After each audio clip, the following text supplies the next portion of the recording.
you now. Okay.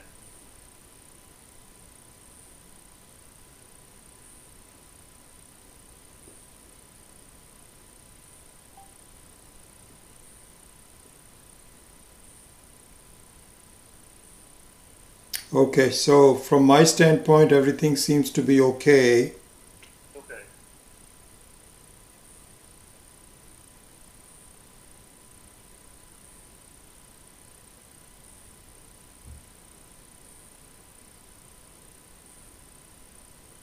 There's latency on my side.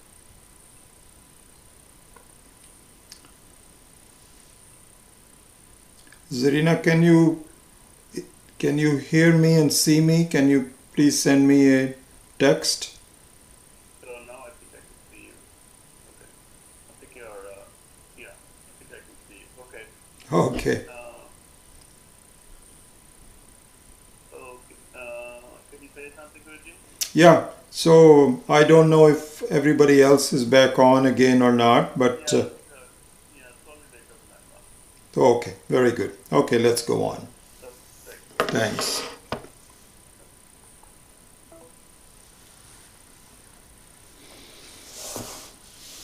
So I'm hoping that you can all rejoin now.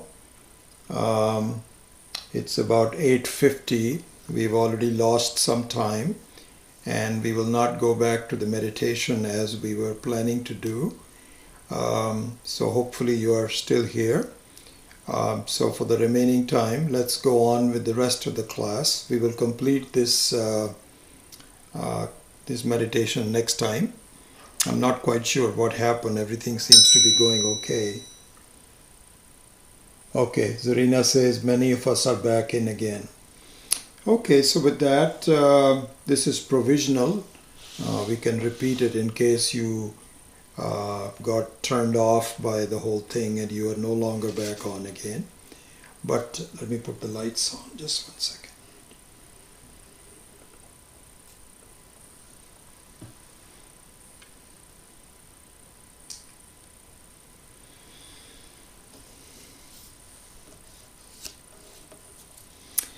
Okay, so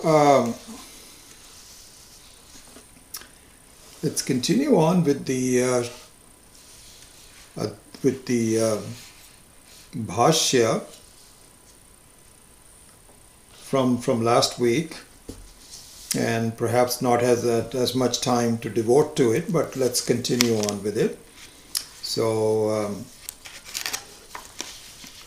the famous Adhyasa Bhashya of Sri Shankaracharya.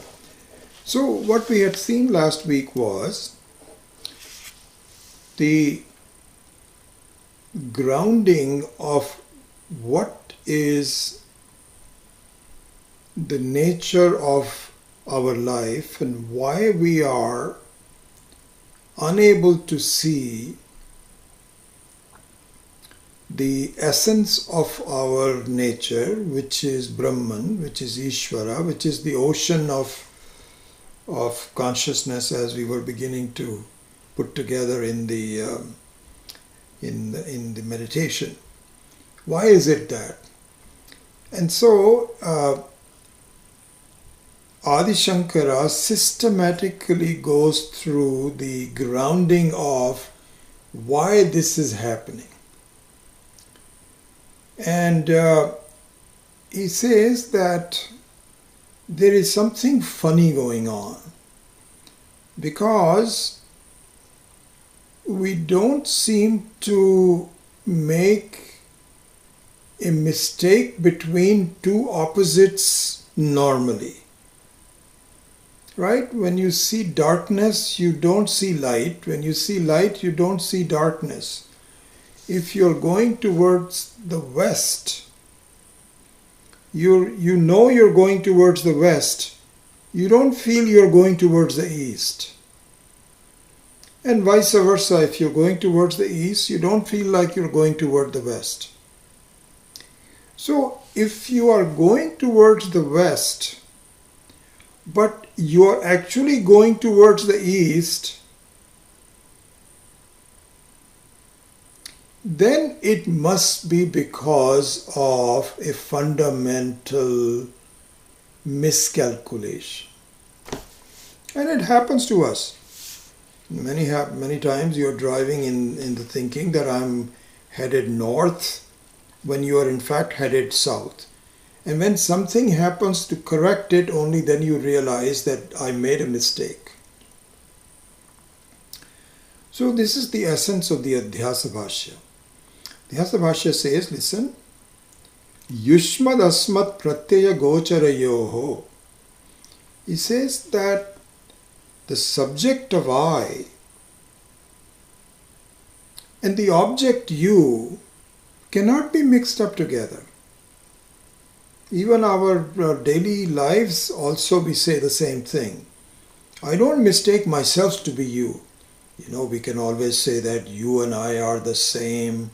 That is all allegorical, it's poetic and so on. But even as you are talking to someone, you don't make any mistake that you are me and I am you. That comes much later on, not in the normal sense. So similarly here also, this is the thing that, and as I mentioned to you in the last class, that Adi Shankara takes this as Yushmat, you all. It's a plural. Asmad means we all. We are not the same. Why? Because you can take this to be a mistake, but not you to be a mistake. How can we take this to be a mistake? Because exactly this is what happens. You say, this hand is me. So Swami Dayanand used to say that even grammatically this is wrong. Forget about spiritually. You cannot say, this is me. You are violating grammar. The grammar rule should be, this is this and I am I. But you take this is to be me. And why this is the case? Because this is our normal transactional experience. We go all about it, and this is a very major thing, because effortlessly we take the qualities of the hand as qualities of me. Similarly, on a more subtle level, we take the qualities of the mind and the qualities of me. So this mutual superimposition, which is done without any thought, without any doubt, it's just done effortlessly. So this effortlessness is the issue, is that it is very... So there's a word here. In fact, let me read it now. So that's, I think, what we will do in the next few minutes, 15-20 minutes, is to read the Bhashyam and to translate it. So let's go on with it. So I had already done the first sentence last week. And so it says, just a second. Yeah, this is okay, some other message. I was cognizant that perhaps some more problems have come up, but no, this is just a personal message. So in the last class we had done this sentence, Yushmad Asmat Pratyaya Gocharayoho Vishaya Vishayinoho Tamaprakashavad Viruddha Swabhavayoho Itare Itara Bhava Anupapattau Siddhayam Tad Dharmanam Api Sutaram Itare Itara Bhava Anupapatti Ityataha Asmat Pratyaya Gochare Vishayini Chidatmake Yushmat Pratyaya Gocharasya Vishayasya Tad Dharmanam Cha Adhyasa Tad Viparyena Vishayin Dharmanam Cha Vishayesa Adhyasa Mithyeti Bhavitum Yuktam. This was the first sentence. And so the one thing that to be pointed out there is that not only is there is an adhyasa, there is an error between two entities, but there is an adhyasa because of their qualities also.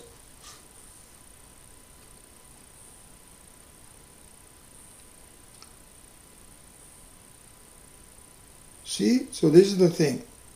And so here, this is an important thing to, and we will close the loop on this. When we saw last week, Hiranmayena Patrena. So what that means is that unless we can falsify myself as a jiva, unless I can focus on understanding that myself as a jiva is not me, that is in fact something which I am taking myself to be me. And so here, this is a same example that we were going to use in our meditation, is that really I am taking my status as a wave to be myself. And in the example of the dream, I'm taking the dream character as to be myself. And okay, so this is one thing. So this is called the adhyasa between two entities. But what happens is that additionally, there is an adhyasa with the qualities of the entity. Not only is there an adhyasa of two entities, but there is an adhyasa with the qualities of the entities. How? So this is what happens. First of all, I am not able to resolve the difference between myself as the water and myself as a wave. I'm not able to see that yet, for whatever reasons. That will come later. That is the very essence of the avidya. I'm not able to see that. But then what happens is, I not only get confused between the wave and the water, but I get confused between the qualities of the wave and the water. So the qualities of the wave are, it is changing, it is precarious, it is vulnerable, it is insecure. All those are the qualities of the wave, appropriate qualities of the wave. So therefore, I cannot even avoid my transference of the qualities to myself. This reminds me, this is, I don't know if, when I was working for IBM as an engineer, and I wanted to go back to India, and there was no engineering labs of IBM in India. I'm talking about mid-60s. And so the only way, I had promised my mom that after 5 or 6 years of staying here, I'll come back. So I wanted to fulfill the promise. So my wife and I, we sold our cars and everything, and we lock, stock and barrel went back to India.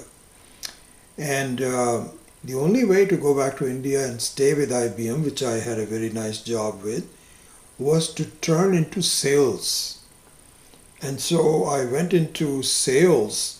I went through some sales training here in San Jose. And it was very, very alien to me. As an engineer, my thinking, my attitudes, my talking and so on was nothing like a sales. It was a struggle. I had to struggle to even get passing marks through this. And I remember the instructors all talking about it and so on. Anyway, one of the things that the sales instructor was telling us, I remember this so well, is quickly you have to talk about the qualities of the thing, not just about the thing. I'll give you an example. Supposing you go to, suppose you are kind of looking for a car. You're not sure, you and your spouse are both discussing, well, should we continue with this car? Maybe we should get a new one. I don't know if we can afford it. Like that, all those discussions you're having. So you go to this, to the place, they have multiple dealers, like in San Jose and Stevens Creek and so on. You can go to Ford, you can go to GM, you go to all these places. So you're kind of walking around. So the sales rep comes out, he sees you kind of eyeing the cars, and the way he tells you is, do you know what? Isn't that a nice color? Isn't that a nice color? This is actually happened to me. I was this is an actual happen. I was this is about 4 or 5 years ago. I thought I will buy a hybrid. So I went to a BMW dealer to see whether they have a hybrid. And this sales rep was coming out, and he said, and there was a very beautiful BMW with a bluish color on it. And he says, this is our brand new color and no one else has it. And this is that immediately got my attention. I thought I'm a very savvy buyer, but my attention became that of the color. And I ended up actually buying it. That was not the only reason. That was just only one of the things. So anyway, what I'm saying is that the sales rep will say, what color are you looking for? He's not saying, are you looking for a car? So this is exactly what Adi Shankara is saying. He says,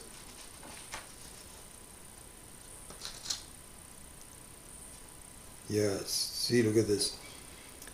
So, Prakashavat viruddha sabhavayoho itara itara bhava anupapattau siddhayam. Means that now it is established that there is some confusion between you and I. Siddhayam means it's established.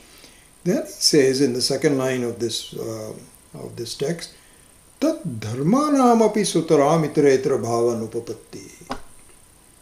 He says not only is there a anupapatti of the bhava between Yushmat and Asmat, tat dharmanam api. That means that you get ensnared by the qualities of the thing also. And this is exactly what happens. Exactly. A savvy car buyer should say, let's not talk about the color. I am not even sure that I want to buy the car or not. At this point, the sales rep will really get sobered up and he says, oh, these guys are serious buyers. Otherwise, they can ensnare you by saying, this is a beautiful color, this is this, that, or the other. I have 4 or 5 colors.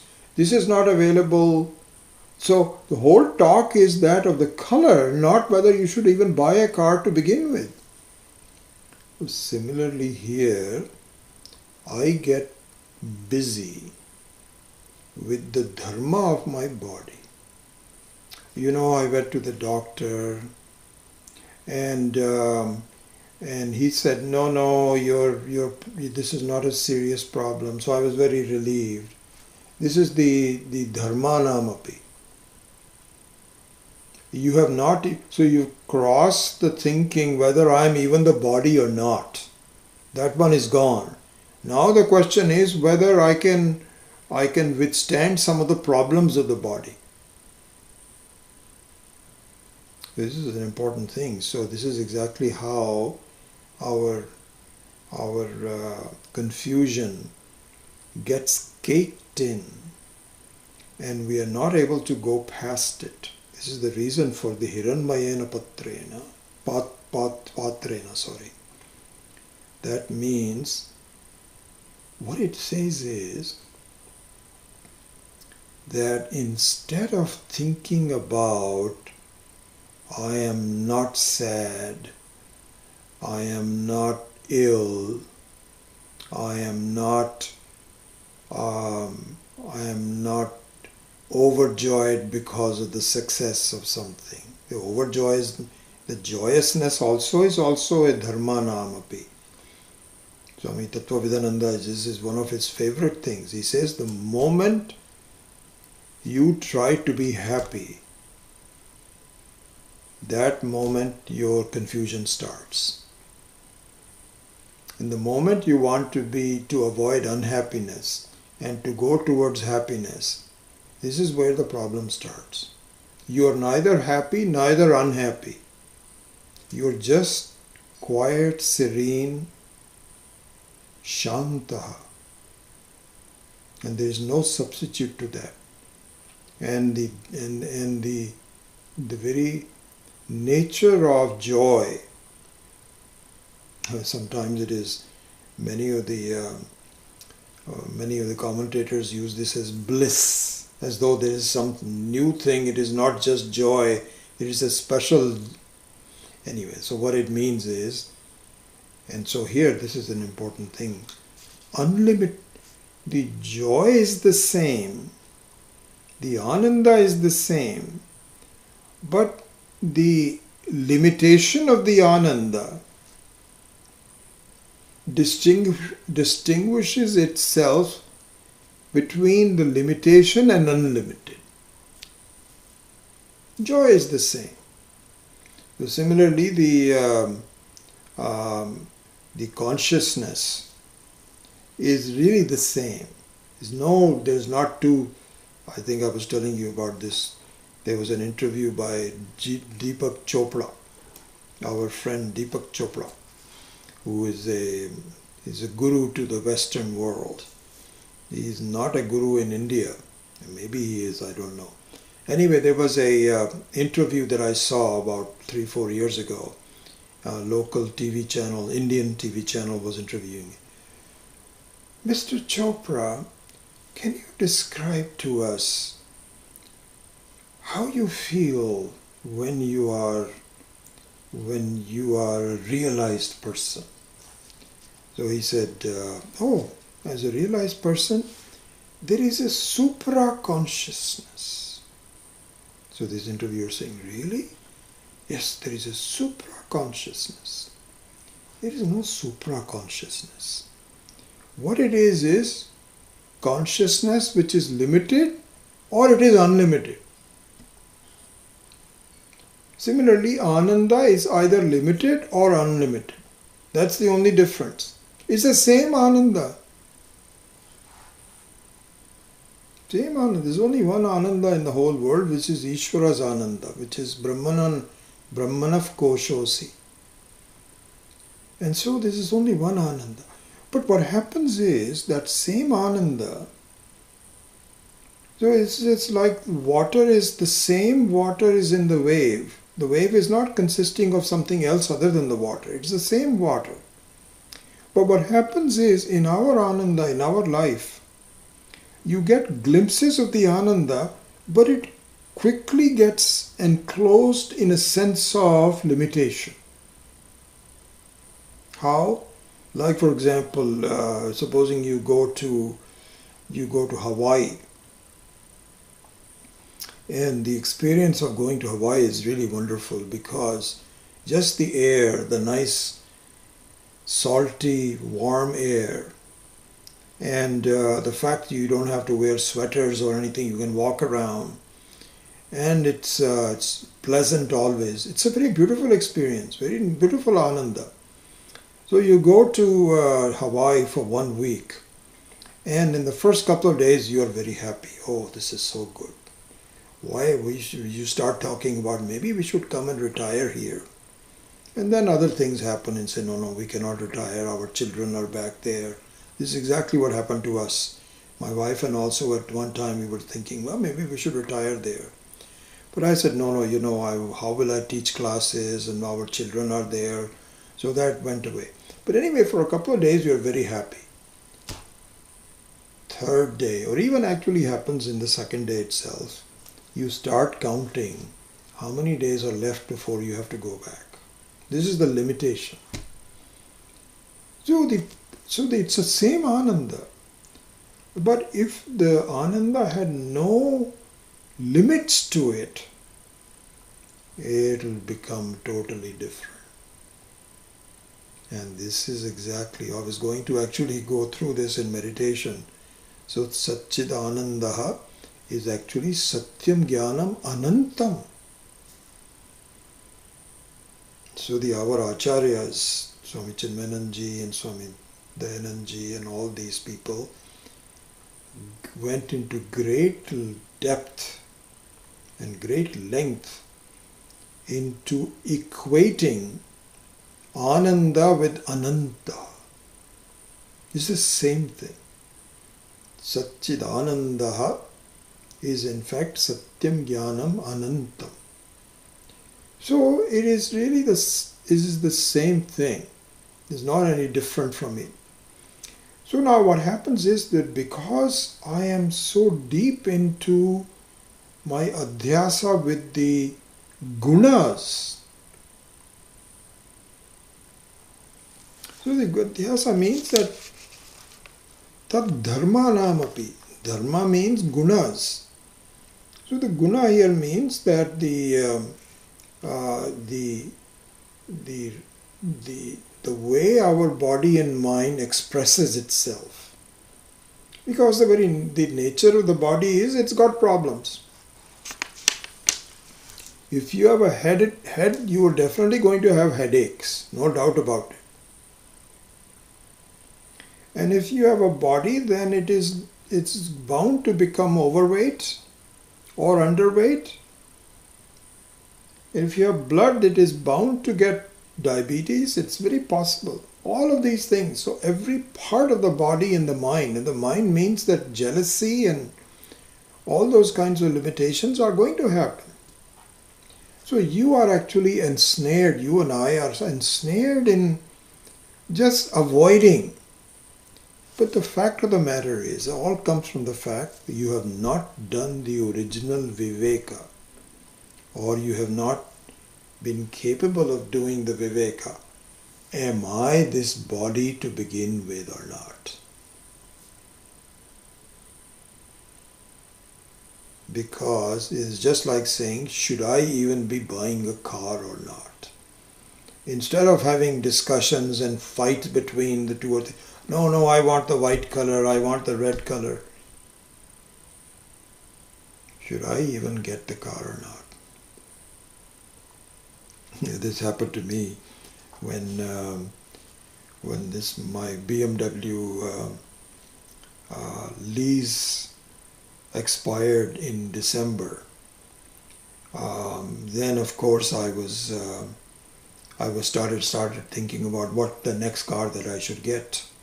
And I don't want to bore you with this personal story, but anyway, I went through a lot of different things, and maybe I should get the Model Y, and I should do this, and so on and so forth. Then, in the discussions with my wife, I figured out I really don't even need a car. Because of COVID, I'm not going out at all. I'm not going to Milpitas to teach classes as I had to do a couple of times during the week. The gym is closed. My wife does all the grocery shopping because I get all the wrong things and I don't look for sales or anything. So she says, you stop it. You don't go anything. I will do it. So I'm very happy about that. She goes to all the grocery stores and so on, puts double masks. She does all the shopping. I don't have to go outside for exercise. I do that right here in my backyard. I don't go out to teach. It suddenly occurred to me, why am I even looking for a car? So I stopped looking. So we only have one car in the family.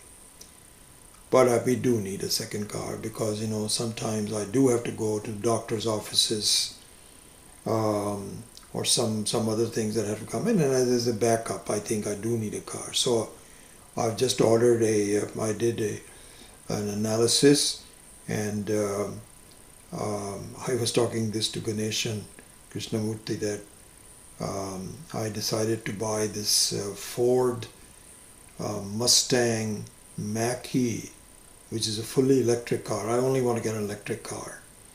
I already have a 240 Charger and so on. So eventually I have to get a car. And so I've ordered one. It should be here in a couple of months. But for 5 or 6 months, I just did not have a car. And so this is a very important thing, because you get so ensnared in the qualities of things that you forget that is the basic entity required or not. So in the end, I will wind this up. I think we're coming to the end of the class, so I will not continue on. What I wanted to do was to start with the second sentence and translate that, and I actually saw some very beautiful translations in the Gambhiranandaji's book, so I will go through that next week. But to summarize, an important sadhana, an important goal of my understanding is to question whether I am in fact the body-mind complex that I effortlessly take. You see the example? The example is that you're not even thinking that should I buy a car or not. The only thinking is, what kind of a car should I get? Should it be all electric? Should it be a hybrid? Or should it be all gasoline?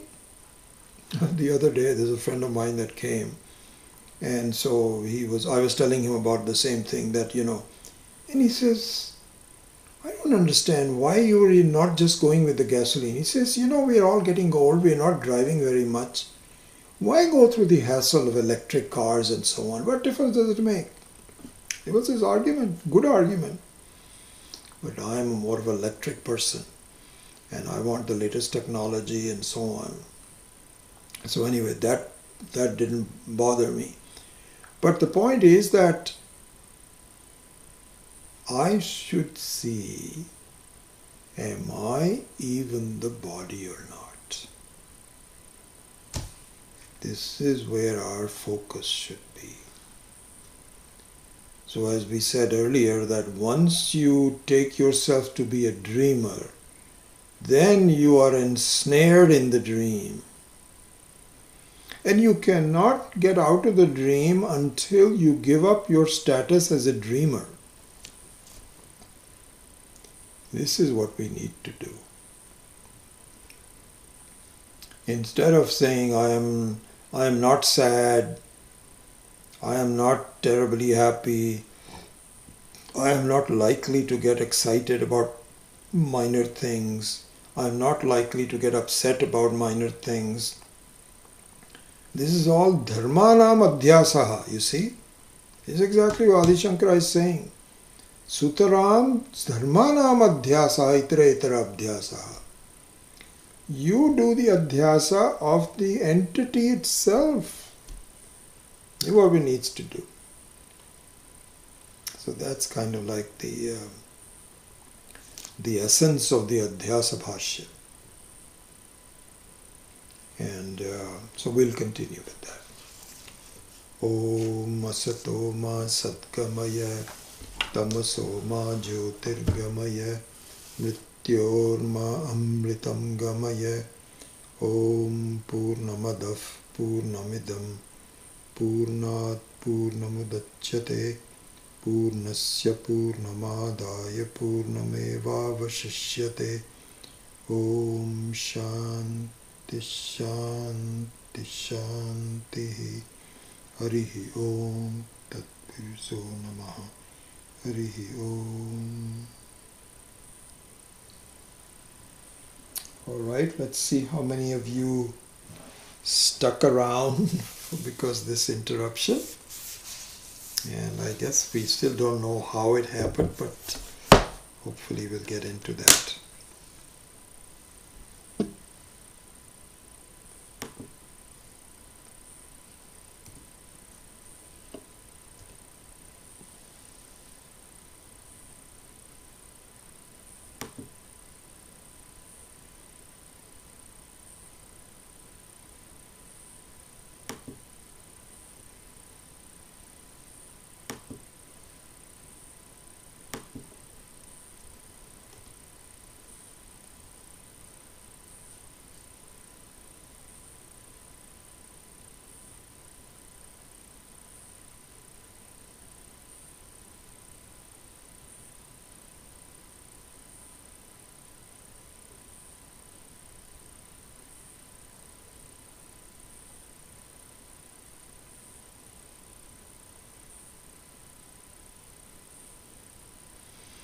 Good. Quite a few were able to come back.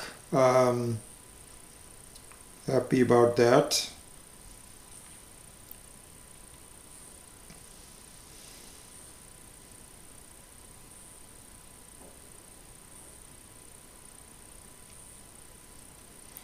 So I think what we will do is complete the meditation next week. Which we started. I think we will build on it. We already had an introduction to it. I might send you the text of the Pratar Smarami. I think many of the students already have it, but just in case, I will send you the text for it and the translation for it. And then we can use, I suggest that you can use that as your sankalpa for your meditation. And from next week, then we will complete that meditation and then continue on with the Adhyasa Bhashya for next week. So that's the plan, and hopefully this interruption will not happen again, but Surjit Dikshit says, can you teach us how to break and read a long Sanskrit sentence like the first one? I did Sanskrit in school, but I'm realizing I'm nowhere close. Well, that's our common experience. I think we all did pieces of it. So, Surjit, the key is that of being able to break sandhis. So, the sandhi breaking, the connection between the that's the peculiarity of Sanskrit, is that they all kind of get jumbled into a single one.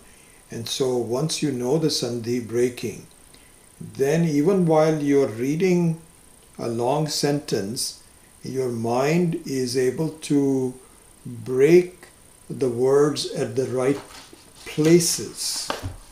That's the sandhi breaking. So for example,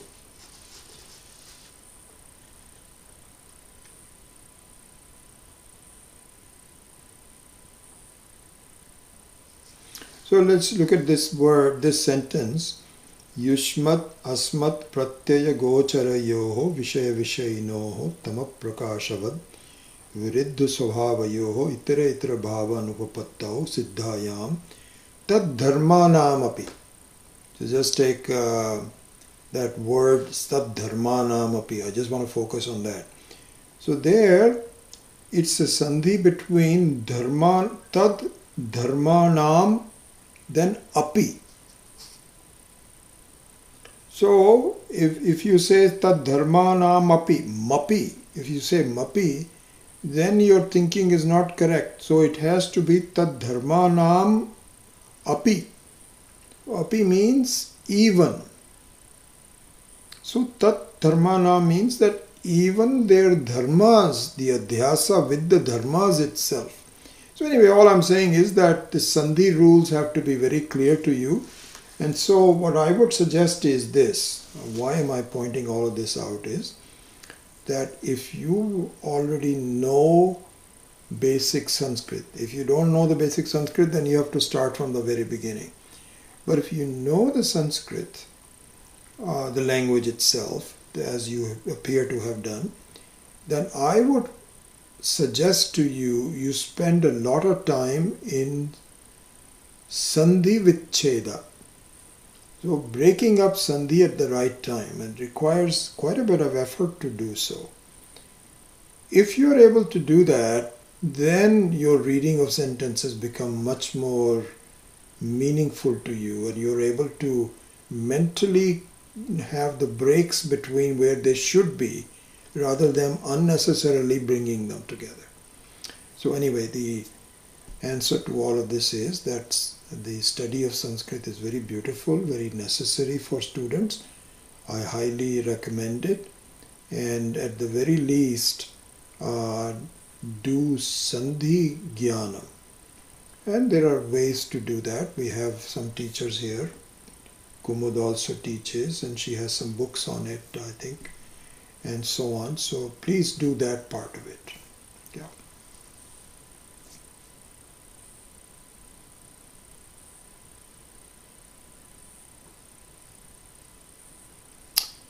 All right, there don't seem to be any more questions per se. Oh, Ashish says the numerous sandhis in Sanskrit were possibly designed to help make the text more condensed and therefore easier to memorize volumes of text which were commonly used teaching methods. Yes, that's true. There's lots of reasons for it, and that is certainly one of them. Absolutely. I think the main thing is that the Sanskrit is very true to the pronunciation. In other words, the words as they are meant, there's only one way to pronounce it.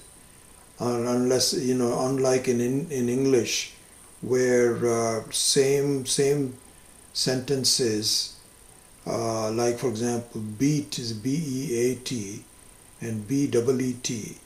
That won't happen in Sanskrit. There will be separate sounds for each one of them. And so it is very accurate.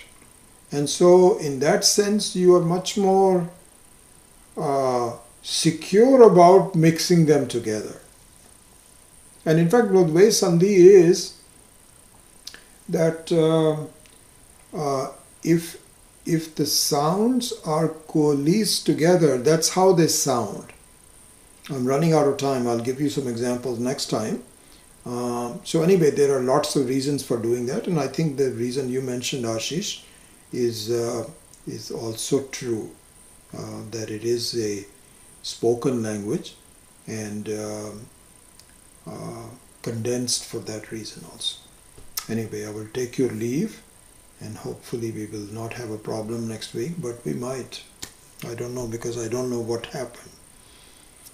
There was nothing that I could do.